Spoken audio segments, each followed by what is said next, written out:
Aujourd'hui, 17 mai 2025, une date qui résonne avec l'histoire du Burkina Faso. À Ouagadougou, un moment de recueillement et d'hommage a marqué l'inauguration du mausolée dédié à Thomas Sankara et de ses 12 compagnons. Le premier ministre burkinabé, entouré de ses homologues du Tchad et du Sénégal, a dévoilé ce lieu de mémoire. Un édifice imposant, dont le mur de latérite taillé abrite désormais les dépouilles de ceux qui ont marqué l'histoire du pays. Le premier ministre représentant le président du Faso a annoncé que des artères de la capitale porteraient bientôt les noms de ces figures emblématiques. Un geste fort pour ancrer leur héritage dans le présent et l'avenir du Burkina Faso.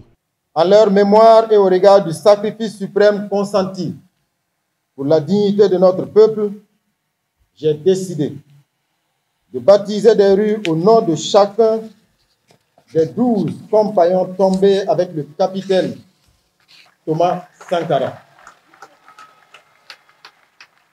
Plus qu'un devoir de mémoire, l'inscription de ces noms dans la toponymie de notre capitale se définit comme une véritable école destinée à enseigner les générations actuelles et futures et à donner en partage aux visiteurs d'ici et d'ailleurs les valeurs d'intégrité, de dignité, de civisme et de patriotisme défendues par nos martyrs qui constituent aujourd'hui la boussole de notre révolution progressiste populaire.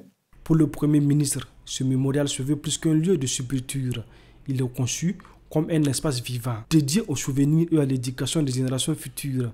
Un lieu où l'histoire de Thomas Sankara et de ses 12 compagnons continuera d'inspirer et d'éclairer le chemin du Burkina Faso.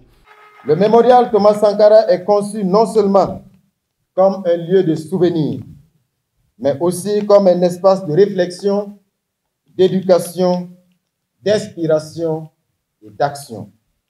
Il a pour vocation de maintenir allumée la flamme de la révolution et de rappeler au monde le combat du capitaine Thomas Sankara pour rompre les chaînes de l'esclavage et de la domination impérialiste et sortir de l'oppression.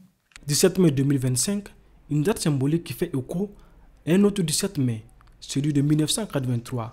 Ces jours-là, l'arrestation du capitaine Thomas Sankara, alors Premier ministre, marquait le début d'une période de profonde transformation pour le Burkina Faso. Aujourd'hui, ce lieu de mémoire se dresse comme un pont entre ces deux dates, un rappel poignant d'un passé qui continue de façonner le présent et d'inspirer l'avenir de la nation.